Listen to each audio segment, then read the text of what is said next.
Hello students, good morning, good afternoon, good evening. कैसे हैं आप सब? और बढ़िया सब। चलिए स्टार्ट करें आज की क्लास। तो आज हमारी 4th क्लास है। तो अभी तक आई होप जितना मैंने करवाया होगा आप सब ने अच्छी तरह कर लिया होगा। आप मुझे अपने डाउट्स प्लीज़ भेजते रहिए, रेगुलर प्रैक्टिस कीजिए। अगर आप सभी कॉन्सेप्ट को मेरे साथ साथ करेंगे तो आपको बहुत इजी लगेगा, क्योंकि आगे आगे तो उन कॉन्सेप्ट का एडवांस लेवल हम स्टडी करेंगे ना। तो आप जितनी भी क्लासेस हैं तो आप उन सबको प्लीज़ अच्छी तरह प्रैक्टिस कीजिए। एटलीस्ट जो भी मैं बहुत ही स्मॉल प्रोजेक्ट करवा रही हूँ, ठीक है, तो आप कभी भी उस प्रोजेक्ट को अपना हाफ एन आवर निकालो, आप खुद से करके देखो। आप देखो कि आपको कहाँ प्रॉब्लम आती है। समटाइम्स पता क्या होता है कि जैसे मैंने करवाया, आपको लगा ठीक है इजी है, यहाँ एंट्री करनी है, यहाँ एंट्री करनी है, बट जब हम खुद उसको करने लगते हैं ना तो हमें पता चलता है कि हमें कहाँ पर प्रॉब्लम आ सकती है। हो सकता है कि कोई ऑप्शन आपको समझ ही ना आ रहा हो कि कहाँ पर ये ऑप्शन है, कैसे इनेबल होगा। ये सारी प्रॉब्लम्स आप तब फेस करोगे जब आप जो भी टैली प्राइम में मैं करवा रही हूँ वो आप खुद प्रैक्टिस करेंगे। तो मेक श्योर जितना मैं वर्क देती हूँ प्लीज़ आप खुद करिए। मुझे नहीं लगता मैं कुछ ज़्यादा काम दे रही हूँ, मैं बहुत कुछ जो है आपको क्लास में ही करवाती जा रही हूँ। उतना पार्ट भी आप कर लेते हो तो टैली का सॉफ्टवेयर बहुत ही अच्छी तरह समझ आ जाएगा। तो चलिए स्टार्ट करें। चलो ओके, पहले मैं डिस्कस कर लेती हूँ कि इतनी सारी क्लासेस में हमने क्या किया है, लास्ट 3 क्लासेस में हमने क्या क्या समझा है। तो चलिए मुझे बताइए कि जो हमारी फर्स्ट क्लास थी तो वहाँ पर तो हमने कंपनी को क्रिएट करना सीखा। कुछ हमने बेसिक लेजर्स, जो मास्टर डेटा क्रिएट करना है वो कैसे करना है। जैसे कोई पार्टी है, मेरी सन्ड्री क्रेडिटर्स है, मैंने एक बार उसका लेजर बना दिया ABC लिमिटेड, राइट। तो एक बार जब मैं बना देती हूँ तो क्या मुझे बार बार उसको बनाना पड़ता है, मींस बार बार टैली को बताना पड़ता है कि ABC लिमिटेड सन्ड्री क्रेडिटर्स में आएगा, उसका एड्रेस ये होगा? नहीं। तो मास्टर डेटा एक बार क्रिएट करना सीखा हमने, कहाँ पर? अपनी फर्स्ट क्लास में। तो हमने एक मास्टर डेटा क्रिएट करना सीखा और उसके साथ कंपनी कैसे क्रिएट होती है वो सीखा। कुछ हमने वाउचर्स एंट्री सीखी और आपने वाउचर्स टाइप्स को भी यहाँ पर मेरे साथ डिस्कस किया। तो ये सब सारा काम जो है हमने फर्स्ट क्लास में कर लिया। फिर हमने बैलेंस शीट, इसका जो मेन कॉन्सेप्ट है, बैलेंस शीट वगैरह देखा। मेन कॉन्सेप्ट मैंने आपको P&L में क्लोजिंग स्टॉक मैन्युअली मेंटेन करना बताया था।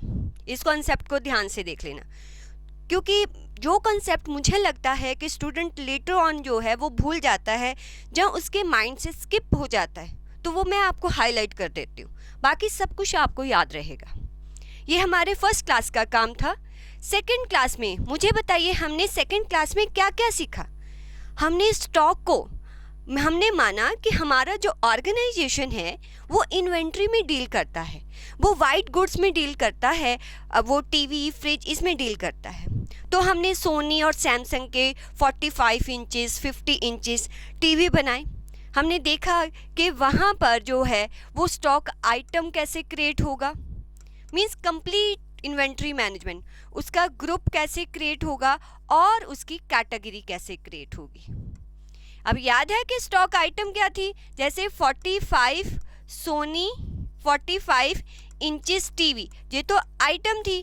ग्रुप किसके अंडर आया था? टेलीविज़न के अंडर। और एक सब ग्रुप बनाया था सोनी टेलीविज़न। रिकॉल करो सारा कॉन्सेप्ट। और कैटेगरी क्या थी? मेरी ऑर्गेनाइजेशन चाहती है इररिस्पेक्टिव ऑफ एनी कंपनी, मैं ये जानना चाहती हूँ कि मेरे पास 45 इंचेस के टीवी कितने पड़े, वो मेरी कैटेगरी थी। क्लियर?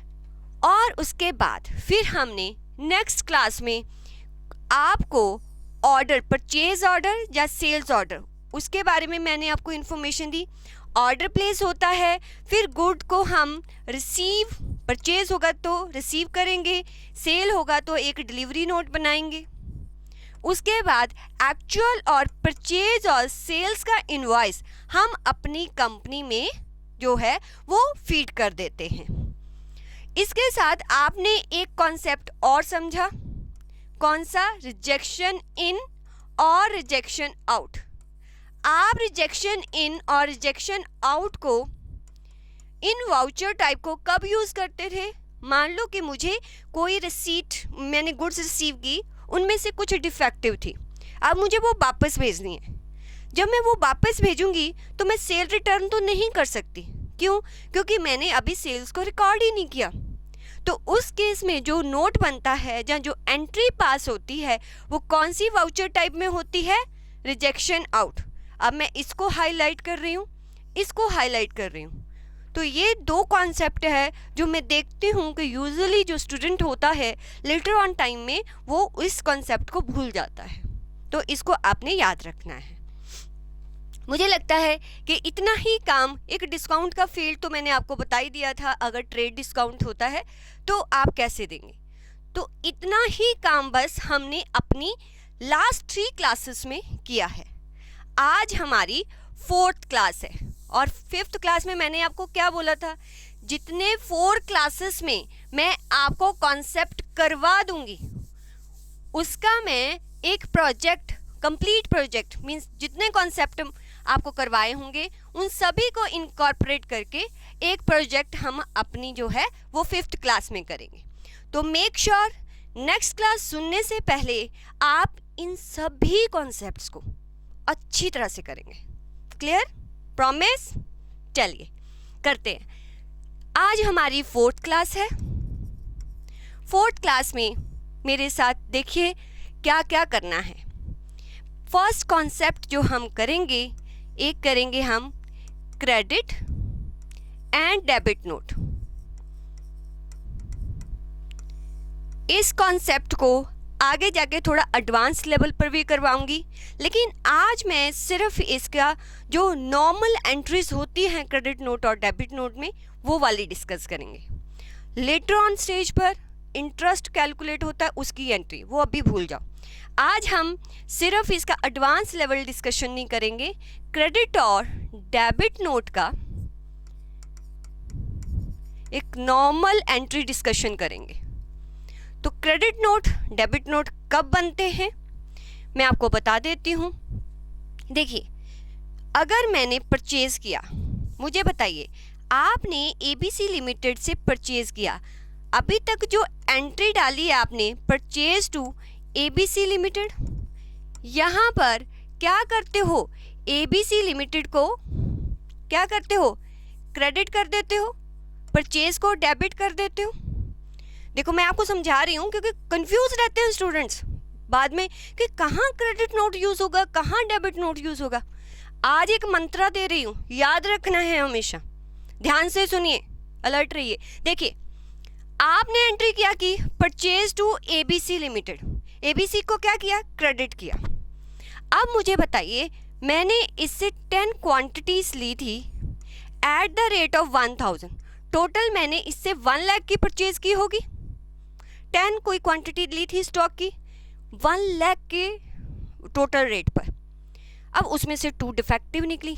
ये मुझे तब पता नहीं चला जब मेरे पास गुड्स की डिलीवरी आई थी, मीन्स मैंने रिसीट किया था, मैंने रिसीट नोट इशू किया था, तब मुझे पता ही नहीं था।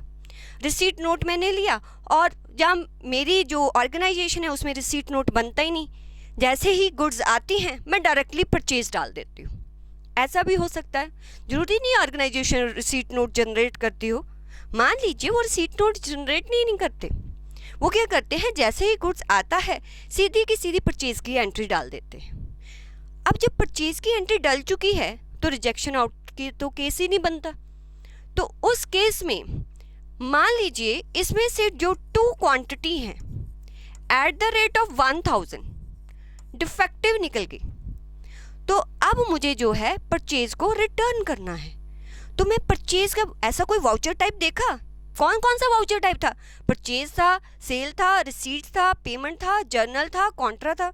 अब ऐसा परचेज रिटर्न के बारे में तो मैंने कहीं बताया ही नहीं हुआ। तो अब परचेज रिटर्न हो रही है तो कहाँ जाएगी? सुनो, ध्यान से सुनो, मुझे बताओ जब परचेज रिटर्न हो रही है तो उस केस में जो मेरी पार्टी होगी, क्या मैं उसको क्रेडिट करूंगी कि डेबिट करूंगी? यस, मैं उसको क्या करूंगी? डेबिट। क्या एंट्री पास करते हो? आइए मेरे साथ, और साथ साथ में लिखना है ये आपने। आपका जो थर्ड चैप्टर है उसके बैक में जो ब्लैंक पेज बचा हुआ है वहाँ पर क्रेडिट डेबिट नोट लिख के आप ये लिखिए। अदरवाइज जितने मैं ये नोट्स आपको करवा रही हूँ मेरी बुक के एंड पर भी होंगे, बट आपको खुद लिखना है, ठीक है? चलिए, हम क्या डिस्कस कर रहे थे कि हमारी जब परचेज रिटर्न होता है तो क्या एंट्री होती है? ABC लिमिटेड को डेबिट करते हो टू परचेज, या परचेज रिटर्न का एक सेपरेट लेजर भी बना सकते हो। परचेज में कर दो, परचेज रिटर्न का सेपरेट लेजर बना दो, अल्टीमेटली इम्पैक्ट वही आएगा। परचेज रिटर्न किस हेड के अंडर जाएगी? परचेज के अंडर। दोनों तरह करके दिखाऊंगी, अभी सिर्फ समझो, ठीक है? तो आपने to quantity at the rate of 1000 क्या कर दी रिटर्न, तो यहाँ पर ABC लिमिटेड 2000 और परचेज 2000। ध्यान से सुनो, ध्यान से। यहाँ पर ABC लिमिटेड को क्या किया मैंने? डेबिट। पार्टी के पॉइंट ऑफ व्यू से सोचना है। अगर मैं दूसरी पार्टी को डेबिट करती हूं तो क्या इशू होगा? Debit note. अगर मैं दूसरी पार्टी को क्रेडिट करती हूं तो क्या इशू होगा? Credit note. अब ये ऐसा नहीं है, वो बच्चों वाला नहीं याद रखना कि सेल रिटर्न हुई तो क्रेडिट नोट, परचेज रिटर्न हुई तो डेबिट नोट। नहीं, ऐसा याद रखोगे आगे जाके दिक्कत आएगी, राइट? पार्टी को क्या कर रहे हो? पार्टी को डेबिट कर रहे हो, डेबिट नोट। पार्टी को क्रेडिट कर रहे हो, क्रेडिट नोट। समझ आया? ठीक है, सांस लो। चलो ठीक है, आगे चलिए। ये केस हो गया मेरा परचेज रिटर्न का। वीडियो पॉज करो, इसको लिख लो, ठीक है? अच्छी तरह वहाँ पर बैक पर लिख लो, या एक छोटी सी कॉपी भी बना सकते हो। जो कंसेप्ट ऐसे मैं समझाती हूँ ना, कहीं लिख लो, आपके बहुत काम आएंगे। क्योंकि लेटर ऑन में आपको GST, TDS इन सब के बारे में बताऊंगी, तो इनका जो एग्जाम्पल्स है वो ऐसे बोर्ड पर करवाऊंगी, वो आपको खुद लिखने होंगे। तो एक छोटी सी कॉपी बना लो चाहे। चलिए आगे। आई होप आपने लिख लिया होगा। अब यही केस हम सेल्स का लेते हैं। सेम केस हम सेल्स का लेते हैं। हमारा डेटर कौन था? वीना लिमिटेड था ना। मान लीजिए मैंने सेल ऑर्डर प्लेस किया वीना लिमिटेड को, sorry my mistake, sale order मैंने रिसीव किया वीना लिमिटेड से, राइट? वीना लिमिटेड ने जब सेल ऑर्डर दिया तो मैंने उसको गुड्स भेज दी, और गुड्स जैसे ही भेजी, कोई डिलीवरी नोट नहीं दिया मैंने सीधी अपनी सेल्स रिकॉर्ड कर ली। अब इस केस में मुझे बताओ, क्या इस केस में क्या रिजेक्शन इन होगा? नहीं, सेल्स रिकॉर्ड है। जहाँ मैंने डिलीवरी नोट भेजा, उसने एक्सेप्ट कर लिया, बाद में बहुत दिनों बाद जब मैं सेल्स रिकॉर्ड कर चुकी थी तब मुझे उनकी तरफ से इंटीमेशन आता है कि टू गुड्स जो है वो अप टू द मार्क नहीं है या अप टू द स्टैंडर्ड नहीं है, तो वो टू गुड्स उन्होंने मुझे वापस भेज दी, लेकिन मैं सेल्स रिकॉर्ड कर चुकी हूँ। इस केस में रिजेक्शन आउट नहीं होगा। इस केस में क्या होगा? इस केस में क्रेडिट नोट इशू होगा या डेबिट नोट? अब ये आप बताएंगे। चलिए मैं एंट्री कर रही हूँ आपके साथ। सेल्स किया मैंने वीना लिमिटेड को, तो वीना लिमिटेड क्या हो जाएगा यहाँ पर? Debit to sales. यही एंट्री करते हो। मान लीजिए वही हम एग्जाम्पल लेते हैं कि 10 क्वांटिटी है एट द रेट ऑफ 1000, तो कितने से रिकॉर्ड कर लूंगी मैं? 1 लाख से, ठीक है? अब वो टू जो आइटम्स हैं वो मुझे वापस कर रहा है। जब मुझे वापस आएगा तो मुझे बताइए अभी तक ये जो पार्टी है कितने से डेबिट हो चुकी है? 1 लाख से। अब 2 आइटम्स वापस आ रही हैं, 2 क्वांटिटीज मुझे वापस मिल रही हैं एट द रेट ऑफ 1000।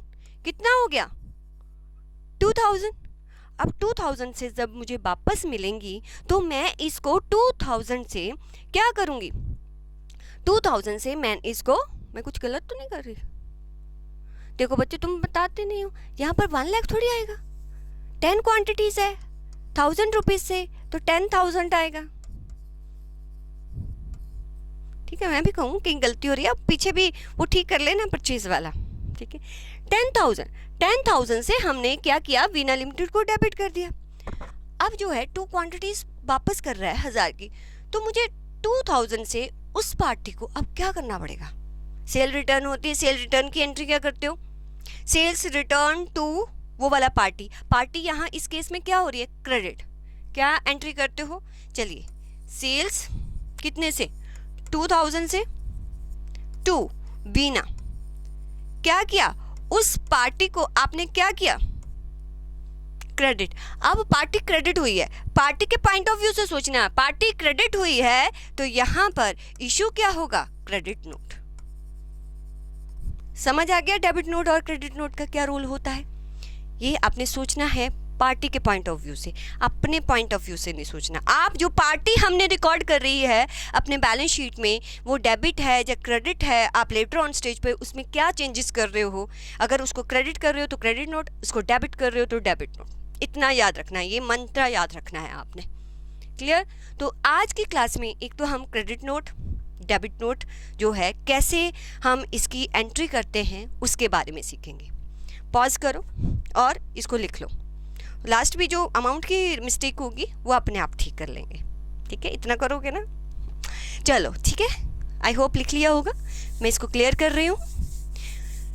एक और कंसेप्ट हम करेंगे आज की क्लास में। उस कॉन्सेप्ट का नाम है, बहुत ही स्पेशल कॉन्सेप्ट है, मोस्टली स्टूडेंट उसमें कंफ्यूज रहते हैं। कंफ्यूज होने वाली कोई बात नहीं है, मेरे साथ लिखना भी है जो भी मैं समझाऊंगी। कॉन्सेप्ट का नाम है कॉस्ट सेंटर। वेरी इजी, बहुत ही इंटरेस्टिंग कॉन्सेप्ट है। Cost centre and cost category.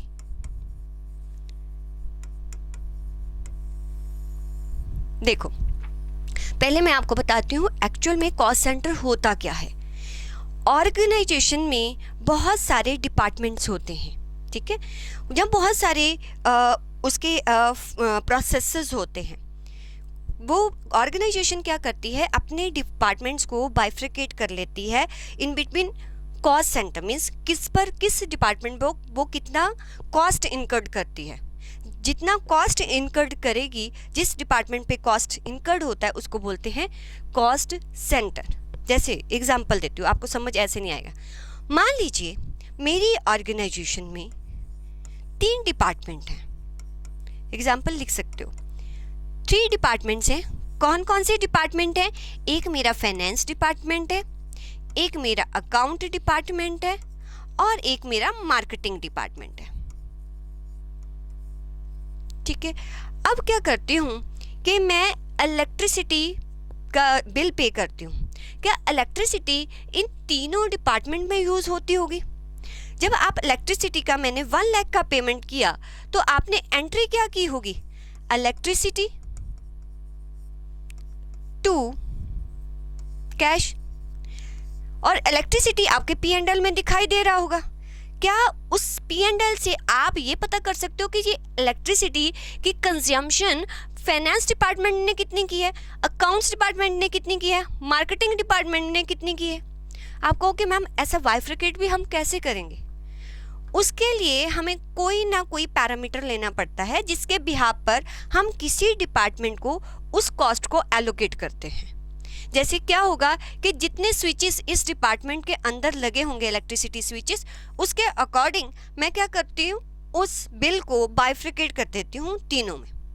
जहाँ पहले से ही मैंने ये एक क्राइटेरिया बना रखा है कि जो भी बिल आएगा, अगर 1 लाख का बिल आएगा तो हर डिपार्टमेंट में इक्वली डिस्ट्रीब्यूट करूँगी।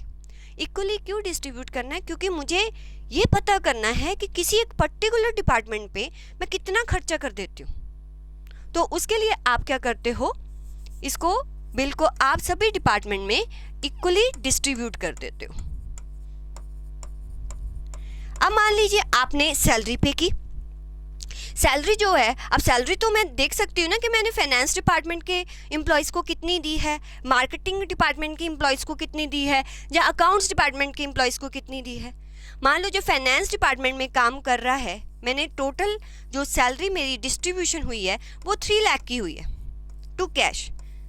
लेकिन मुझे ये भी रिकॉर्ड करना है कि फाइनेंस डिपार्टमेंट को मैंने कितनी टोटल सैलरी दी है, तो वो तो मुझे एक्चुअल बेस पे पता होगा। इसके लिए कोई मुझे ये ऐसा बेस नहीं ढूंढना पड़ेगा कि जिसके बिहाफ पर मैं इस खर्चे को, इस एक्सपेंस को इन तीनों डिपार्टमेंट्स में एलोकेट करूं।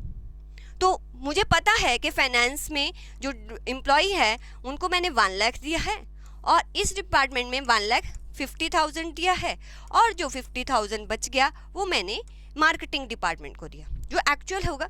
इससे क्या होगा कि कल को मैं अगर ये जानना चाहूँगी कि मेरे टोटल फाइनेंस डिपार्टमेंट पे कितना खर्चा आया मार्केटिंग, वो रिपोर्ट मैं निकाल सकती हूँ। अल्टीमेटली जो मेरी P&L होगा उसमें तो सैलरी 3 लाख ही दिखाएगा, लेकिन इंटरनल डिसीजन मेकिंग के लिए, ऑर्गेनाइजेशन की इंटरनल डिसीजन मेकिंग के लिए कि अगर मुझे कॉस्ट रिड्यूस करनी है, पहले मुझे ये तो पता होना चाहिए कि किस डिपार्टमेंट पे कितना कॉस्ट इनकर्ड हो रहा है, तभी तो मैं उसको रिड्यूस करूँगी। जैसे मैं आपके घर की एग्जांपल लेती हूँ, लिखना है लिख लो, पॉज करो और लिख लो, फिर मैं आगे चलती हूँ। चलिए, लिख लिया होगा। जैसे मैं आपके घर की एग्जांपल लेती हूँ। अब मम्मी पापा तो कमाते हैं, आप क्या हो, कॉस्ट सेंटर, जिन पे खर्चा होता है, ठीक है। मान लो आप 2 जने हो, मोना एंड शोना। अब मम्मी पापा चाहते हैं यार मोना शोना पे कितना खर्चा होता है ये पता करना है, भाई खर्चा आजकल बहुत हो रहा है, अब पता नहीं है। तो मम्मी ये सोचती है कि मैं ना जब भी एक्सपेंस करूंगी मैं बाइफ्रिकेट करूंगी दोनों में। तो कॉस्ट सेंटर कौन है, एक मोना है, एक शोना है। अब मोना जो है वो बाहर का खाना बहुत खाती है, शोना नहीं खाता, ठीक है। मोना को बाहर का खाना मतलब कि गोलगप्पे खाने हैं, टिक्की भी खानी है, शोना नहीं खाता।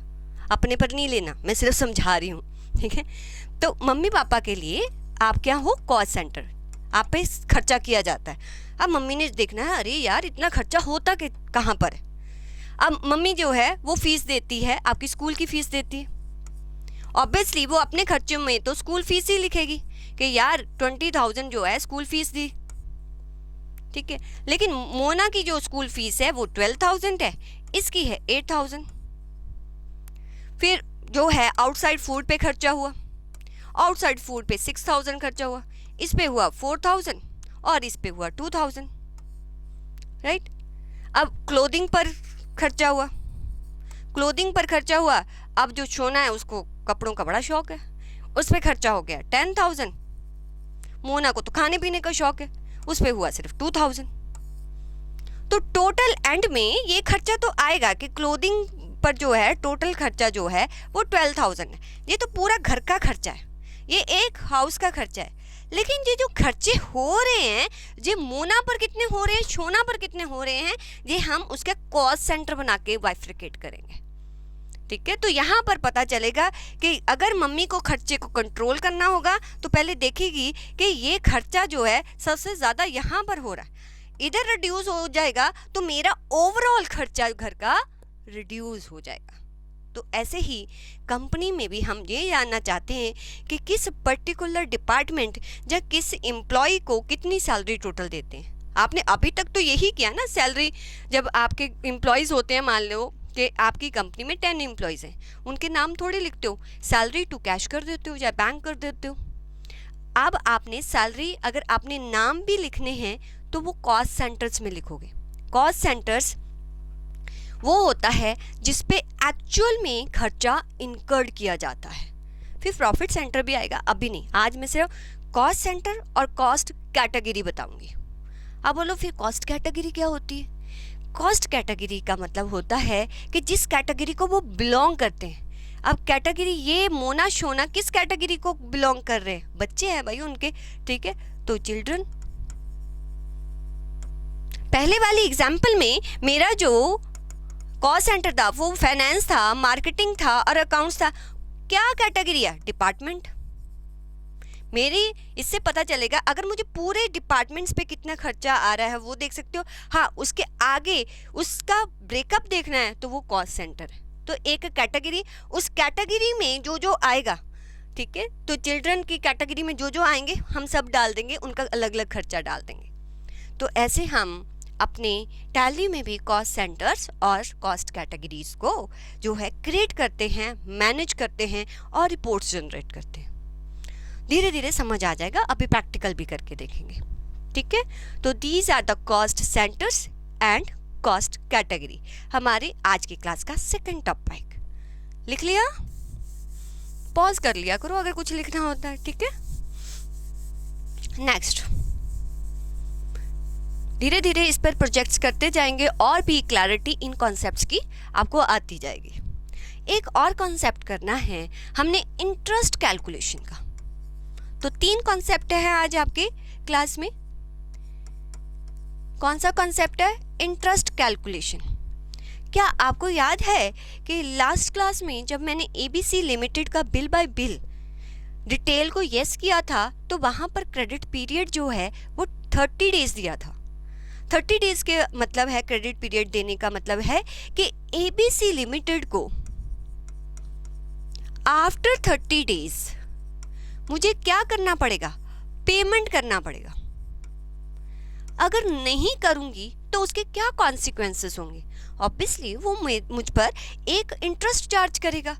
अब वो कितना इंटरेस्ट चार्ज करेगा, वो जो कैलकुलेशन है वो आपने नहीं करनी है, वो टैली अपने आप करेगा। लेकिन आपको टैली में ये फीचर ऑन करके रखना पड़ेगा। तो टैली में जो भी आपने पैसा देना होता है या जो पैसा लेना होता है उस पर इंटरेस्ट का कैलकुलेशन कैसे आएगा वो हम आज सीखेंगे।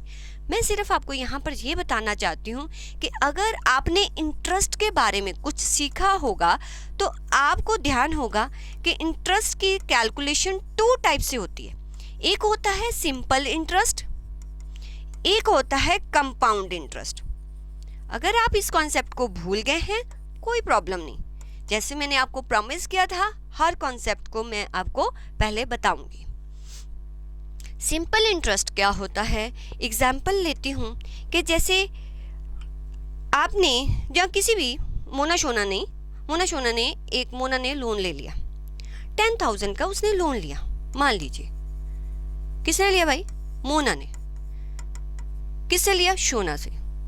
अभी बोलो वो तो भाई बहन थे, कोई बात नहीं, अभी लोन ले रहे हैं, ठीक है। 10,000 का लोन लिया, ये शोना है।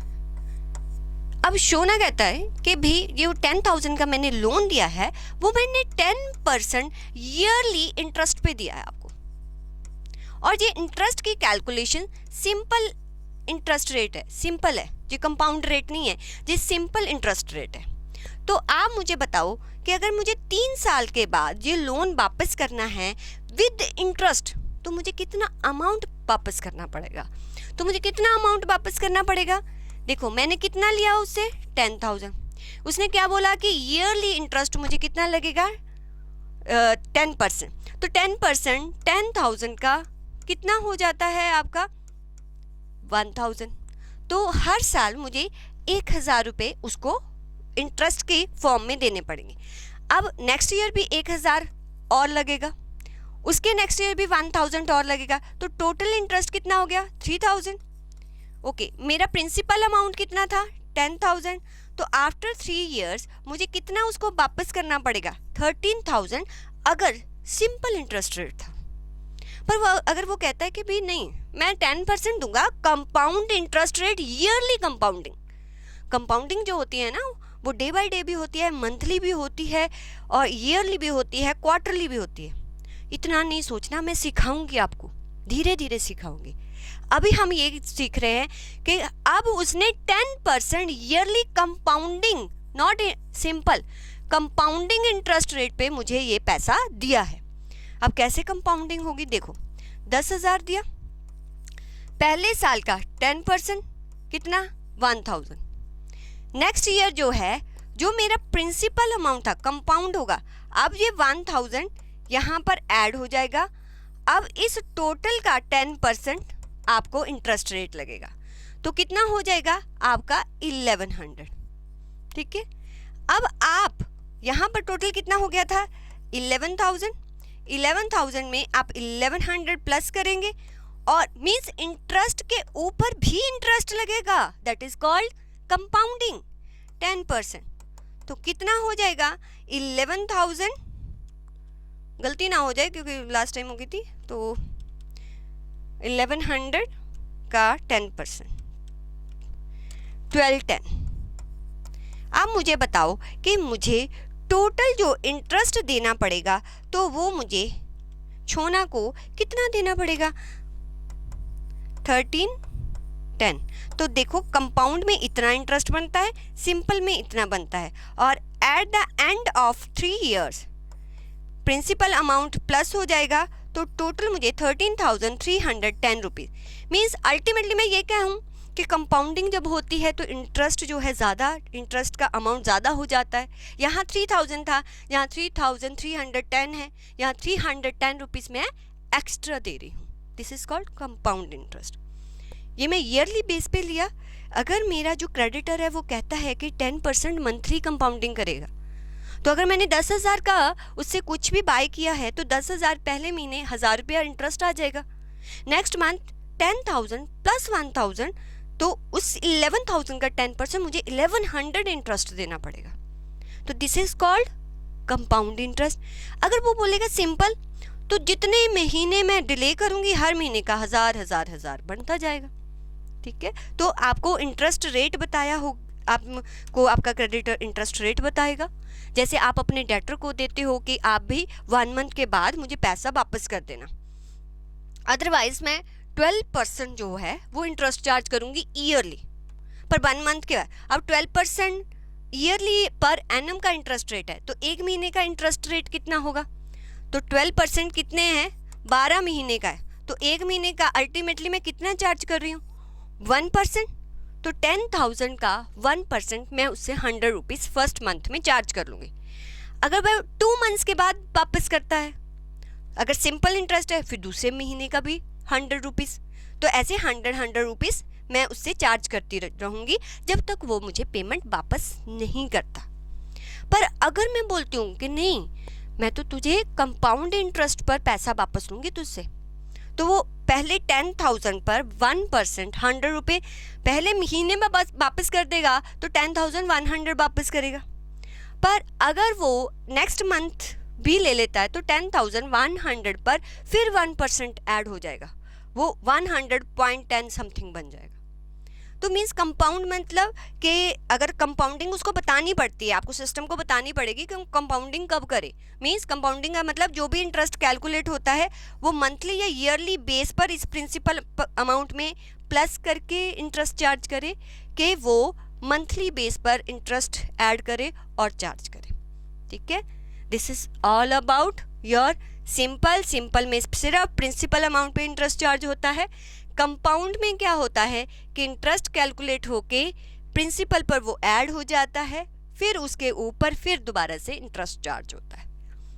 तो एक बार आप इसको ध्यान से देखो, आप पॉज करो वीडियो को, समझो, फिर आगे स्टार्ट करते हैं। अब इसके बाद इन तीनों कॉन्सेप्ट्स को हम प्रैक्टिकली करना सीखेंगे। ठीक है, तो एक बार अपनी कॉपी पर लिख लो, पॉज करके कॉपी पर लिख लो। ठीक है, और उसके बाद हम टैली में स्टार्ट करते हैं।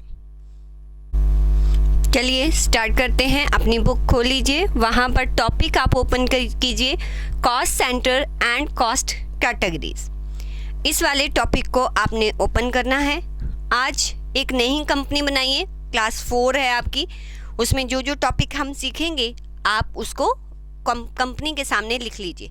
खुद बनाना स्टार्ट कीजिए कंपनी, मैं भी कर रही हूँ। टैली ओपन करिए, न्यू कंपनी को क्रिएट कीजिए, create company, company COC private limited. कौन सी क्लास है आपकी, 4th क्लास। क्या सीखेंगे इसमें, कॉस्ट सेंटर और डेबिट नोट, बस इतना लिख लीजिए, बाकी आपको पता चल जाएगा। इतना ये कॉन्सेप्ट जो है आज की क्लास में, इंटरेस्ट का जो है वो नेक्स्ट क्लास में भी थोड़ा सा पार्ट आएगा। आज मैं सिर्फ उसका एक बेसिक इंट्रोडक्शन आपको टैली में दूंगी। लिख लिया आपने, मेलिंग एड्रेस, अच्छा स्टेट भी एप्लीकेबल कर दीजिए। इसको हैबिट में डाल लीजिए कि आगे जाके दिक्कत ना आए, क्योंकि अभी तो इसका यूज़ नहीं है, बट लेटर ऑन अब हम 5th क्लास के बाद जब GST स्टार्ट करेंगे तो उसमें इसका यूज़ आएगा। आ जाइए मेरे साथ। मेक श्योर कि ये दोनों ऑप्शन आपकी यस हो, अभी तक हम कितनी ऑप्शंस को कर चुके हैं, अगर आपको ध्यान हो तो कितनी ऑप्शंस कर ली हैं हमने? Maintain accounts, enable, bill wise entry, yes. आज आप कॉस्ट सेंटर को भी यस करेंगे, इंटरेस्ट कैलकुलेशन को भी यस करेंगे। तो धीरे धीरे एक दिन सारी जो फीचर्स हैं वो धीरे धीरे मैं आपको यस करवाऊंगी और बताऊंगी। तो बहुत स्लोली सीखना है। तो आज आप इन दोनों ऑप्शंस को यस कर दीजिए, एंटर करिए, एंटर, यस और यस, दोनों ऑप्शंस को कर दिया। मेंटेन इन्वेंटरी मैंने बताया था, स्टॉक में डील करते हैं तो यस कीजिए, उसको इंटीग्रेट करिए। अपार्ट फ्रॉम दिस, अभी डिस्काउंट कॉलम मैं आपको करवा चुकी हूँ, यस करवा चुकी हूँ, ठीक है, आप इसको यस कर दो। बाकी अभी कोई और फीचर मैंने आपको एक्टिवेट नहीं करवाया। अपार्ट फ्रॉम दीज फीचर, कोई भी फीचर अगर एक्टिवेट है आप वहाँ पर नो कीजिए। कर लिया, एंटर किया, हमारी कंपनी एक बन गई जो हमारी 4th क्लास की है। अब हमें कॉस्ट सेंटर्स, कॉस्ट कैटेगरीज बनानी है। कैसे बनाएंगे? एग्जाम्पल लेते हैं, आप अपनी बुक में आइए। तो फर्स्ट ऑफ ऑल तो हमने इसको एक्टिवेट कर दिया, कहाँ पर आकर? इनेबल कॉस्ट सेंटर, इसको क्या कर दिया? यस कर दिया। अब उसके बाद आपके गेटवे ऑफ टैली में, क्रिएट में आप कॉस्ट कैटेगरी जो है मेंटेन करेंगे। मैंने आपको बताया था ना कि जैसे मुझे अपनी ऑर्गेनाइजेशन के जो एक्सपेंसेस हैं वो देखना है कि मेरे फाइनेंस डिपार्टमेंट पर कितने होते हैं, मेरे मार्केटिंग डिपार्टमेंट में कितने होते हैं, मेरे अकाउंट्स डिपार्टमेंट में कितने होते हैं, मुझे ऐसे एलोकेशन करना है। पर ये तीनों किस को बिलोंग करते हैं, किस कैटेगरी को बिलोंग करते हैं? ये एक डिपार्टमेंट को बिलोंग करते हैं। मान लीजिए कि मुझे जो एक्सपेंसेस देखने हैं वो मुझे देखने हैं कि मेरी मुंबई ब्रांच पर कितना एक्सपेंस होता है, मेरी जो हैदराबाद ब्रांच है उस पर कितना एक्सपेंस होता है, मेरी दिल्ली की ब्रांच पर कितना एक्सपेंस होता है। अब ये मुंबई, दिल्ली, हैदराबाद, ये किसको बिलोंग करता है? ये ब्रांचेस की कैटेगरी को बिलोंग करता है। तो कैटेगरी समझ आई कि जिसको आप एक्सपेंस जो है वो एलोकेट करते हैं वो किस कैटेगरी को बिलोंग करता है। ठीक, तो जैसे हमने मोना शोना की एग्जांपल, वो किस कैटेगरी? चिल्ड्रन की कैटेगरी या किड्स की कैटेगरी को बिलोंग करते थे। तो ऐसे ही पहले आप एक कैटेगरी बनाओ। आप गेटवे ऑफ टैली में, क्रिएट में, कॉस्ट कैटेगरी में आप डिपार्टमेंट नाम की एक कैटेगरी जो है वो बना लीजिए। चलिए आइए मेरे साथ, टैली में आ जाइए। कहाँ जाना है? क्रिएट में, देखिए मास्टर्स में, क्रिएट में, उसके बाद अगर आपको कॉस्ट सेंटर यहाँ पर दिखाई ना दे तो शो मोर पर कर लीजिए, ठीक है, तो आपको कॉस्ट सेंटर्स वगैरह दिखाई देगा। Cost centres, cost category, cost centre class भी करेंगे, अभी इन दोनों पर बात कर रहे हैं हम। कॉस्ट सेंटर पर आइए, सॉरी कॉस्ट कैटेगरी पे आइए। कह रहा है कि क्रिएट न्यू करनी है या ऑल्टर एग्जिस्टिंग करनी है। हमने न्यू क्रिएट करना है तो सी को प्रेस कर दीजिए, वहाँ सी लिखा हुआ था ना, एंटर भी करते तब भी हो जाता। ओके, आपकी कैटेगरी का नाम क्या है? डिपार्टमेंट। बनाइए मेरे साथ डिपार्टमेंट। दो ऑप्शन है, एलोकेट रेवेन्यू आइटम्स और allocate non revenue items. Revenue item जो डे टू डे खर्चे होते हैं आपके, वो रेवेन्यू होती है। जो लॉन्ग टर्म के लिए खर्चा किया जाता है वो नॉन रेवेन्यू होती है। जैसे मैं फिक्स्ड एसेट्स बाय करती हूँ, खर्चा तो वो भी है, पर वो डेली रूटीन में नहीं होता है, वो कभी कभार करती हूँ। तो जो डिपार्टमेंट है उसके कौन से एक्सपेंसेस में एलोकेट हूँ। डिपार्टमेंट के लिए अगर मैं फर्नीचर स्पेसिफिकली खरीदती हूँ वो भी इसको एलोकेट करना है तो हम इन दोनों को यस करेंगे। अगर सिर्फ मुझे डे टू डे एक्सपेंसेस उस डिफरेंट डिपार्टमेंट्स पे कितने हो रहे हैं, सिर्फ वही एलोकेशन करनी है कि इस पे इलेक्ट्रिसिटी का खर्चा कितना आता है, एडवर्टीजमेंट का खर्चा कितना आता है, प्रिंटिंग स्टेशनरी का कितना आता है, सैलरी का कितना आता है, रेंट कितना देती हूँ इस डिपार्टमेंट के लिए। तो उसके लिए आप सिर्फ रेवेन्यू को ही यस करेंगे, नॉन रेवेन्यू को नो रखेंगे। अभी आप रेवेन्यू को यस कीजिए, नॉन रेवेन्यू को नो कर दीजिए। कर दिया, बस कैटेगरी बन गई। वापस आ जाइए बाहर, एस्केप एस्केप एस्केप। अब आपने कॉस्ट सेंटर्स बनाने हैं। कॉस्ट सेंटर कैटेगरी किस में लेनी है? स्पेस बार प्रेस कीजिए, जैसे ही ऊपर कर्सर ब्लिंक करता है तो स्पेस बार प्रेस कीजिए। कौन सी कैटेगरी? डिपार्टमेंट के अंदर। मीन्स जैसे मेरी रिपोर्ट जनरेट हो ना, वहाँ पर ऊपर डिपार्टमेंट लिखा हो, नीचे तीनों डिपार्टमेंट्स के नाम हो। अगर आप प्राइमरी लेंगे ना तो जैसे ही रिपोर्ट जनरेट होंगी तो सीधा फाइनेंस मार्केटिंग अकाउंट मीन्स किसी कैटेगरी के अंडर नहीं आएगा। सेम जैसे हमने टेलीविज़न में सोनी टीवी, पहले टेलीविज़न रिपोर्ट आ रही थी, उसके अंदर सोनी टीवी आ रहा था, फिर उसके अंदर 45 इंचेस आ रहा था। तो ऐसे है, तो हमें डिपार्टमेंट के अंदर लेना है इसको। कौन सा डिपार्टमेंट? Finance department. बना दिया। ऐसे ही मार्केटिंग बना लो, बनाओ मार्केटिंग लिख के, कैटेगरी सेम रहेगी। और ऐसे ही आपने अकाउंट्स डिपार्टमेंट भी बना लेना है। ठीक है, बना लिया मेरे साथ? ओके, एस्केप करके बाहर आइए। मान लीजिए अब मैं कोई एक्सपेंसेस कर रही हूँ, मैं सैलरी दे रही हूँ। जैसे ये वो एग्जाम्पल है जो मैंने अभी आपको लिखवाई थी, 3 लाख की सैलरी थी। ठीक है, फाइनेंस डिपार्टमेंट को 1 लाख की दे रही थी, अकाउंट्स को 1,50,000 की दे रही थी, और मार्केटिंग डिपार्टमेंट को 50,000 की दे रही थी। तो ऐसे 3 लाख की सैलरी का वाइफ्रिकेशन था वहाँ पर। अब वही आपको सेम सैलरी का, अगर सैलरी का वैसे ही आपने एक्सपेंस रिकॉर्ड करना होता तो किस वाउचर में जाते? पेमेंट वाउचर में। कैसे रिकॉर्डिंग करते? सैलरी टू कैश, ऐसे ही करते। देखो मैंने न्यू कंपनी बनाई है तो इसमें कैश तो होगा नहीं, या तो आप यहाँ पर कैपिटल इन्वेस्ट कर लो, तो कैपिटल इन्वेस्ट कर लें कि कैश का कोई ओपनिंग बैलेंस ले लें। मैम कैश का ओपनिंग बैलेंस ये तो बताया नहीं, तभी तो मैंने बोला। हम क्या करते हैं कि हमने लास्ट ईयर से कंपनी चलती आ रही है, तो ऑब्वियसली मेरी कंपनी में थोड़ा बहुत कैश होगा। तो यहाँ पर अगर मुझे कैश का कोई ओपनिंग बैलेंस बताना है तो यहाँ पर भी मैं बता सकती हूँ। तो कैश और कैपिटल फिर दोनों का ओपनिंग बैलेंस आपको बताना पड़ेगा। मीन्स एक डेबिट बता रहे हो तो एक क्रेडिट भी तो बताना पड़ेगा, नहीं तो बैलेंस शीट तो मैच नहीं करेगी। देखिए क्रेडिट पर आप ऑल्टर पर जाइए मेरे साथ, ऑल्टर पर लेजर्स पर जाइए। कैश दिखाई दे रहा है ना, ऑलरेडी बना होता है। अब कैश इन हैंड में आता है, यहाँ पर बाकी सब नो नो नो रहने दीजिए। ओपनिंग बैलेंस बिल्कुल लास्ट में कितना? 1 लाख ले लूं। देखो डेबिट बैलेंस हो गया, एंटर करते बाहर आइए। एक बार बैलेंस शीट देखिए मेरे साथ, बैलेंस शीट पर जाइए, बैलेंस शीट देखिए। आपको क्या दिखाई दे रहा है? 1 लाख, बट उसके साथ ही डिफरेंस इन ओपनिंग बैलेंस। अरे डेबिट बैलेंस तो बता दिया, उसका कोई क्रेडिट भी तो होगा। तो मेरी कैपिटल इतने से क्रेडिट भी तो हुई होगी, तो मुझे कैपिटल का भी ओपनिंग बैलेंस बताना है। कैसे बताएंगे? कैपिटल अकाउंट लेजर तो बना नहीं होता, तो जाइए क्रेडिट में, लेजर्स में जाइए, कैपिटल, और किसके अंडर आता है? जल्दी बोलिए, कैपिटल में।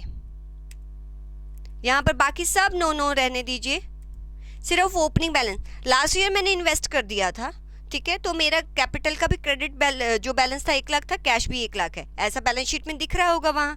तो ओपनिंग बैलेंस है 1 लाख। चलिए एस्केप करिए, बैक पे आइए, आइए बैलेंस शीट में। क्या कोई डिफरेंसेस नज़र आ रहा है? अरे जितने से डेबिट मैंने ओपनिंग दिखाया उतने से मैंने क्रेडिट में जो है कैपिटल भी दिखा दिया। अब ये यहाँ पर कोई भी डिफरेंस आपके पास नहीं आएगा। अगर अभी न्यू आपकी कंपनी जो है स्टार्ट हुई है तो आप जो है कैपिटल का एक लेजर क्रिएट करते, वाउचर में जाके उसकी एंट्री पास करते, कैश टू कैपिटल। अब मैं ये मान रही हूँ नेक्स्ट जो है ईयर में आ गई हूँ, तो कैपिटल मेरा पिछले साल का क्रेडिट हो के आ रहा है 1 लाख और कैश भी आ रहा है 1 लाख। चलिए आगे आइए।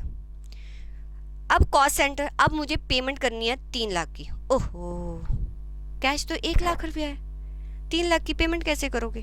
तो चेंज करो मेरे साथ, जल्दी करो, ऑल्टर में आओ, लेजर, कैश, चेंज करो चेंज करो चेंज करो, 10 लाख कर दो इसको। कर दिया? चलिए कैपिटल भी चेंज कर दो जल्दी से, जल्दी जल्दी जल्दी।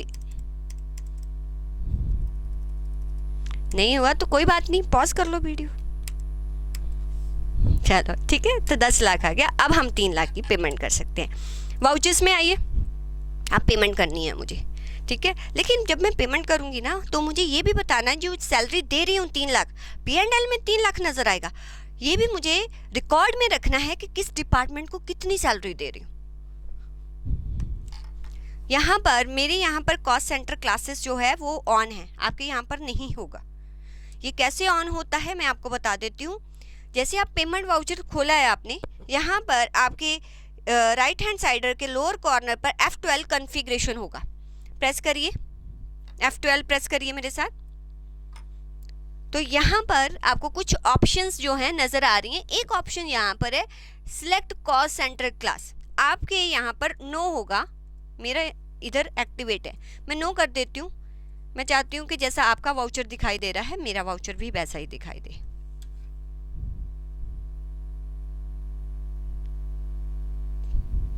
ठीक है, तो पेमेंट में आ गई मैं, तो अब नहीं हमारा यहाँ पर कॉस्ट सेंटर जो है क्लास अब आपका नहीं दिखाई देगा। अब पेमेंट करनी है, किसकी करनी है? सैलरी की। ओके, सैलरी की पेमेंट करनी है। एंट्री क्या होगी? अभी बताई थी, salary to cash. Salary ledger create है? नहीं। बाहर जाके क्रिएट करूं? नो, वाउचर के अंदर ही क्रिएट करना है। शॉर्टकट बताइए मुझे साथ में, ऑल्ट सी। सैलरी, मुझे बताइए सैलरी किस हेड के अंडर आता है? इनडायरेक्ट एक्सपेंस होता है। इनडायरेक्ट एक्सपेंस कौन सा होता है? जो डायरेक्टली मेरे बिजनेस के साथ रिलेटेड नहीं होता। सैलरी देने के लिए थोड़ी बिजनेस स्टार्ट किया मैंने। तो type of ledgers not applicable.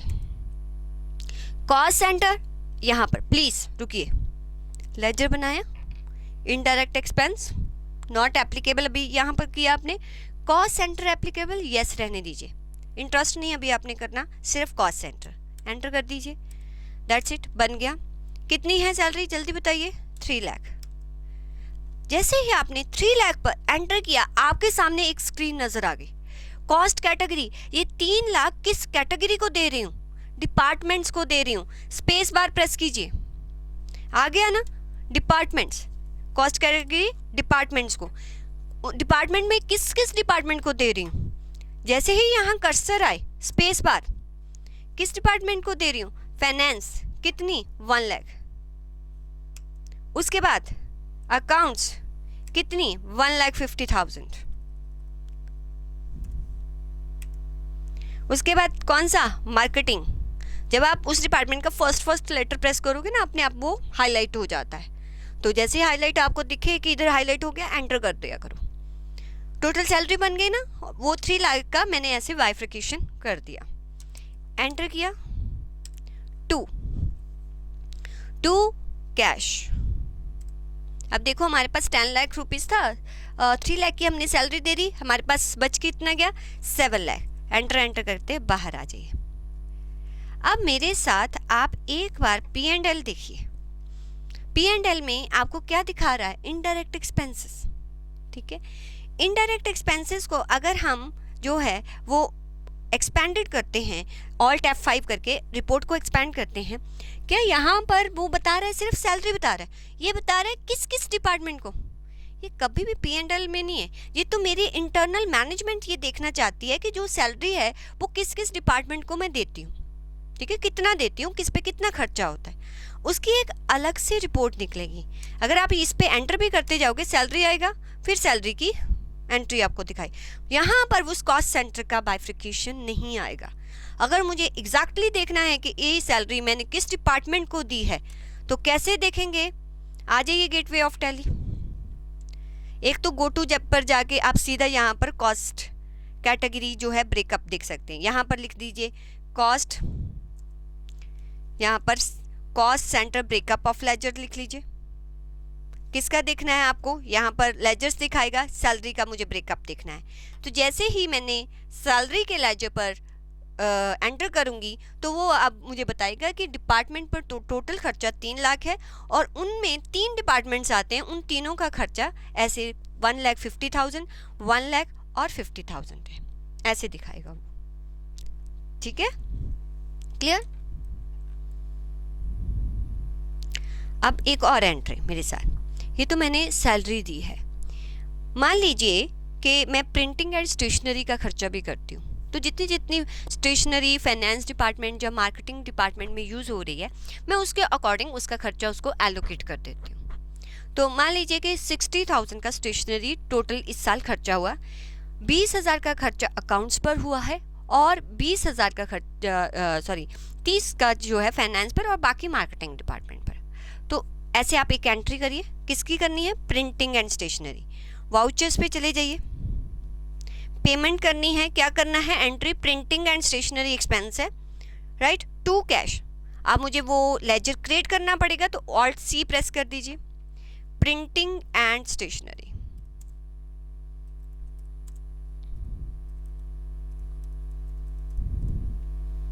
Indirect expense not applicable, cost centre applicable, control A press कर दीजिए।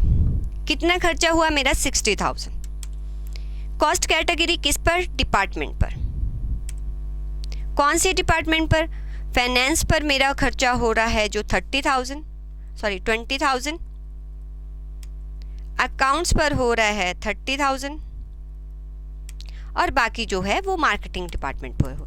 टोटल मैंने 60,000 का किस किस डिपार्टमेंट पे कौन कौन सा खर्चा किया मैंने उसकी पूरी detail they the. Control A press किया, टू कैश में पेमेंट कर दी। ये एंट्री मेरी हो गई। अब एक बार रिपोर्ट देखेंगे, या तो कॉस्ट गो टू पे जाके लिख लीजिए। अभी आपको यहाँ से कैसे देखना है, डिस्प्ले मोर रिपोर्ट पे जाइए, डी प्रेस कीजिए आगे। उसके बाद आपने जो है statement of accounts, statement of accounts यहाँ पर आएगा आपका कॉस्ट सेंटर। कहाँ पर जाना है, display more reports, statement of account, उसके बाद कॉस्ट सेंटर। अब आपको क्या करना है, कैटेगरी समरी देखनी है या कॉस्ट सेंटर ब्रेकअप देखना है। अगर कैटेगरी समरी देखनी है तो सीधा आपको बता देगा कि डिपार्टमेंट में इतना इतना टोटल खर्चा हो गया है। अब उसका आगे फाइनेंस अकाउंट्स डिपार्टमेंट में कितना हुआ है टोटल एंटर करेंगे तो यहाँ पर बताएगा कि अकाउंट्स डिपार्टमेंट पे ये खर्चा आपका हुआ है।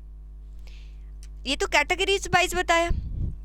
अगर हमने कॉस्ट सेंटर ब्रेकअप देखना है तो किस सेंटर का आप ब्रेकअप देखना चाहते हो, अकाउंट्स डिपार्टमेंट में जो है वो 1,80,000 आ रहा है। मैं चाहती हूँ ना इसमें ऐसा दिखाए कि टोटल मुझे दिखाए, जैसे मैं एंटर करती हूँ, ठीक है, तो मुझे दिखाए कि इसमें प्रिंटिंग एंड स्टेशनरी इतना है, सैलरी इतना है। लेकिन ये जो मुझे कॉस्ट सेंटर ब्रेकअप जो दिखा रहा है वो किस कॉस्ट सेंटर का दिखा रहा है, अकाउंट्स। मैं चाहती हूँ यहाँ पर कॉलम्स बने आए, यहाँ पर अकाउंट्स का पूरा ब्रेकअप दिखाए, यहाँ मार्केटिंग का दिखाए, यहाँ पर फाइनेंस का दिखाए। तो ये कैसे पॉसिबल होगा, ध्यान से सुनिए, दोबारा से बताऊँ। चलिए फिर आइए गेटवे ऑफ टैली पर आ जाइए, डिस्प्ले मोर रिपोर्ट्स आगे।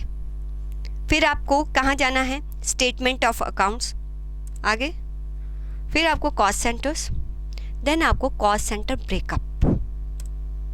कौन सा, अकाउंट्स डिपार्टमेंट। ये अकाउंट्स डिपार्टमेंट का पूरा आपको दिखा रहा है, लेकिन मुझे कंपैरिजन करना है तीनों डिपार्टमेंट्स का। तो ये कंपैरिजन्स आप कैसे करेंगे, आप अपने राइट हैंड साइड पर देखिए, यहाँ पर न्यू कॉलम लिखा होगा, ऑल्ट सी प्रेस कीजिए, क्योंकि सी के नीचे जो है एक सिंगल लाइन है। ऑल्ट सी प्रेस कीजिए मेरे साथ, ऑल्ट सी कर लिया। आपको ब्रेकअप जो है स्टार्ट करना है, किस डेट से किस डेट का ब्रेकअप देखना है। मीन्स अगर आपको सिर्फ एक मंथ के एक्सपेंस देखने हैं तो 1 अप्रैल टू 30 अप्रैल देख लो, ठीक है। अगर आपको पूरे ईयर के देखने हैं तो 1 अप्रैल टू आप 31 मार्च लिख सकते हो। तो अभी तो मैंने एक ही डेट में डाल रही हूँ तो मुझे कोई इतना फ़र्क नहीं पड़ेगा। आपको कौन सा साथ में कंपैरिजन में देखना है, ये अकाउंट्स डिपार्टमेंट बैकएंड पे खुला हुआ है, साथ में मुझे फाइनेंस का देखना है, तो एंटर कर दिया मैंने। अच्छा ये किस में है, इसका ग्रुप कौन सा है, एक्सपेंस है ना आपका, इनडायरेक्ट एक्सपेंस। देखो क्योंकि एक्सपेंस उसके जितने भी उस डिपार्टमेंट में जितने इनडायरेक्ट एक्सपेंस हुए होंगे ना उसकी डिटेल दिखाएगा आपको। अगर उसमें कुछ फिक्स्ड एसेट्स के ब्रेकअप देखना है तो फिक्स्ड एसेट्स का देख सकते हो आप। हमने किसका ब्रेकअप देखा है, इनडायरेक्ट एक्सपेंस। अब मुझे बता रहा है कि प्रिंटिंग एंड स्टेशनरी जो है वो मेरे अकाउंट्स डिपार्टमेंट में 30,000 है, सैलरी इतनी है, लेकिन मेरे फाइनेंस डिपार्टमेंट में 20,000 है, 1 लाख है। इससे ये पता चलता है कि जो सैलरी है ना वो इस डिपार्टमेंट में कम है, इसमें बहुत ज़्यादा है। मीन्स इससे मैं अपना कॉस्ट का एक ओवरव्यू लेती हूँ कि कैसे मैं उसको कम कर सकती हूँ, किस डिपार्टमेंट में ज़्यादा। एक और कॉलम भी बना सकते हैं, दोबारा से न्यू कॉलम पर जाइए, डेट्स डाल दीजिए, कौन सा डिपार्टमेंट, मार्केटिंग। किसका आपको जो कंपैरिजन देखना है, इनडायरेक्ट एक्सपेंसेस का। तो इनडायरेक्ट एक्सपेंसेस, अब यहाँ पर क्या आ गया, अकाउंट्स, यहाँ पर आ गया फाइनेंस, और आगे आप एरो की से जाइए तो ये आपका आ जाएगा मार्केटिंग। क्योंकि एक पेज पर पूरा नहीं आ पा रहा है तो आप एरो की से इधर और इधर जाएंगे, तो अकाउंट तीनों डिपार्टमेंट्स का आपको दिखाएगा। देखिए यहाँ पर लिखा हुआ है ना कि इधर जाने के लिए और इधर जाने के लिए। ऐसे आप जो है वो रिपोर्ट्स को, जो अपने डिपार्टमेंट के एक्सपेंसेस हैं, उनको कंपेयर कर सकते हो। किस डिपार्टमेंट में कौन सा एक्सपेंस ज़्यादा हो रहा है उसको एनालाइज कर सकते हो और अपने एक्सपेंसेस को कम करने के लिए इस रिपोर्ट के थ्रू डिसीजन ले सकते हो। मान लीजिए कि अगर मैंने सैलरी और जो आपका प्रिंटिंग एंड स्टेशनरी है डिपार्टमेंट वाइज बाइफ्रिकेट ना किया होता तो P&L में तो सैलरी 3 लाख और आपका जो प्रिंटिंग एंड स्टेशनरी 60,000 दिखाता, लेकिन मुझे ये कभी भी ना पता चलता कि किस डिपार्टमेंट पर कितना खर्चा हो रहा है। अगर आपको ये जानना है कि किस डिपार्टमेंट पर कितना खर्चा हो रहा है तो आप क्या मेंटेन करते हो? Cost centres. क्लियर? चलिए आ जाइए फिर।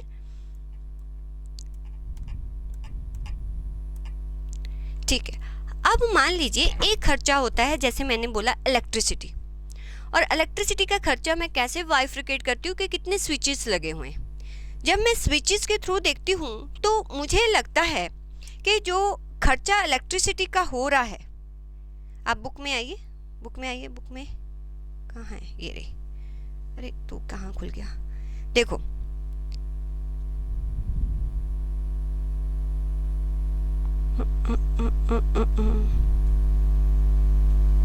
कॉस्ट सेंटर्स, कॉस्ट कैटेगरी, यहाँ पर आइए। तो जैसे मैंने स्विचेस को जो कैलकुलेट किया उसके थ्रू मुझे पता चला कि मार्केटिंग डिपार्टमेंट पर जो वो खर्चा होता है वो 45% होता है इलेक्ट्रिसिटी का, फाइनेंस डिपार्टमेंट में 35% होता है और अकाउंट्स में 20% होता है, राइट। तो ये मैंने एक मतलब ऑलवेज, अब रोज़ तो स्विच जाके चेंज नहीं करने वहाँ पर, मीन्स ये जो खर्चा एलोकेट कर रही हूँ इलेक्ट्रिसिटी का खर्चा तीनों डिपार्टमेंट में वो हमेशा सेम ही रहता है। जो भी अमाउंट आएगा, मान लीजिए 1 लाख आया तो 1 लाख का 45% 45,000 वो मार्केटिंग डिपार्टमेंट को दे दे। मीन्स ये प्री एलोकेशन कर दी मैंने कि जब भी मैं खर्चा डालूँ इन सभी डिपार्टमेंट को मैं इस रेशो में जो है वो एलोकेट हो जाए, 45, 35 और 20% इस रेशो में इसमें एलोकेट हो जाए। तो ये कैसे करेंगे? अगर आपको एक प्री डिफाइंड रेशो किसी भी डिपार्टमेंट किसी एक्सपेंस की एक प्री डिफाइंड रेशो निकालनी है या सेव करके रखनी है तो आप कॉस्ट सेंटर क्लास यूज करते हो। तो अब हम सीखने वाले हैं व्हाट? Cost centre class. आइए बताती हूँ कॉस्ट सेंटर क्लास, कोई मुश्किल नहीं है इसमें। क्रिएट में जाइए। अभी तक आपने क्या किया? कॉस्ट कैटेगरी मेंटेन की और कॉस्ट सेंटर। शो मोर पर क्लिक कीजिए, आपका कॉस्ट सेंटर क्लास अब नजर आएगा। अब आपको क्या बनानी है? Cost centre class. क्यों बनाते हैं? अगर कोई खर्चा प्री डिफाइंड है कि इसी डिपार्टमेंट में इतने इतने परसेंटेज आएगा तो उसके लिए एवरी टाइम आप उसको बाइफ्रिकेट ना करो, आप क्या कर दो, पहले ही वहां पर परसेंटेज सेव कर दो। एंटर करिए। क्लास नेम, तो क्लास नेम क्या है? मैं कौन सा खर्चा जो है वो डिवाइड कर रही हूँ? इलेक्ट्रिसिटी। तो इलेक्ट्रिसिटी का खर्चा हमेशा ऐसा ही डिवाइड होगा। एंटर किया, ठीक है। किस में? डिपार्टमेंट में। कैटेगरी क्या है? डिपार्टमेंट। अकाउंट्स डिपार्टमेंट में कितना है? 20%। फाइनेंस डिपार्टमेंट में कितना है? मैं भूल गई हूँ, बुक में देखूँ। फाइनेंस में 35% और आपका मार्केटिंग में 45%। ये मैंने प्री एलोकेट कर दिया। कौन सा खर्चा? इलेक्ट्रिसिटी का। क्लास नेम क्या ले लिया? इलेक्ट्रिसिटी। फिर मैंने बता दिया कि इन डिपार्टमेंट में ये खर्चा ऐसे ऐसे एलोकेट हो जाए। एंटर कर दिया और सेव कर दिया। बन गई मेरी कॉस्ट सेंटर क्लास। अब इलेक्ट्रिसिटी का बिल आया 1 लाख का और मैं चाहती हूँ कि जो मैंने यहाँ पर बताया है, जो रेशो बताई है, उस रेशो के अकॉर्डिंग वो उसको क्या कर दे? बाइफ्रिकेट कर दे। तो कैसे करेंगे? आइए मेरे साथ वाउचर में। पेमेंट करनी है किसकी? इलेक्ट्रिसिटी। क्या इलेक्ट्रिसिटी का वाउचर हमारे पास लेजर बना हुआ है? नहीं। तो यहाँ पर पेमेंट वाउचर में आप क्रिएट कीजिए ऑल्ट सी। क्या क्रिएट करेंगे? इलेक्ट्रिसिटी। स्पेलिंग मिस्टेक हो गया, करिए करिए। किस में आएगा? Indirect expense. क्या कॉस्ट सेंटर यस करना है आपको? कॉस्ट क्लास तो आई नहीं, यहाँ नहीं आएगी, यहाँ सिर्फ कॉस्ट सेंटर आएगा। आप यस कर दीजिए, बस यस करके कंट्रोल ए करके बाहर आ जाइए। अब उस कॉस्ट सेंटर को इस वाउचर पर एप्लीकेबल कैसे करेंगे? आप यहाँ पर राइट हैंड कॉर्नर में बिल्कुल लोअर पोर्शन में F12 प्रेस कीजिए, F12 कॉन्फ़िगरेशन के लिए। इसको हमें वाउचर को चेंज करना पड़ेगा। F12 जैसे ही मैंने किया तो यहाँ पर एक आपको show select cost centre class यहाँ पर आ रहा है ना? नो, आप इसको यस कीजिए, यस कर दीजिए। तो शो लिस्ट ऑफ को सारे कॉस्ट सेंटर हमें दिखाए, हाँ दिखाए, यस कर दीजिए। बस इन दोनों ऑप्शंस को यस कर देना है, कंट्रोल ए करके बाहर आ जाना है। तो यहाँ पर कॉस्ट सेंटर आ गया। कभी ऐसा हुआ कि इलेक्ट्रिसिटी आप उस रेशो में नहीं एलोकेट करना चाहते, तो जैसे ही आप स्पेस बार प्रेस करते हो तो आप वहाँ पर नॉट एप्लीकेबल कर देना। लेकिन अगर आप उस कॉस्ट सेंटर के क्लास के अकॉर्डिंग इलेक्ट्रिसिटी को जो है वो एलोकेट करना चाहते हो, तो यहाँ पर कॉस्ट सेंटर क्लास क्या थी? इलेक्ट्रिसिटी, इलेक्ट्रिसिटी ही प्रेस करेंगे। इलेक्ट्रिसिटी कितना है आपका? आपका इलेक्ट्रिसिटी है 1 लाख। 2, अब वो कुछ नहीं दिखाएगा कि कितना कितना, वो अपने आप कर लेगा, यहाँ नहीं आपको दिखाई देगा। यहाँ आपने सिंपल एंट्री पास करनी है।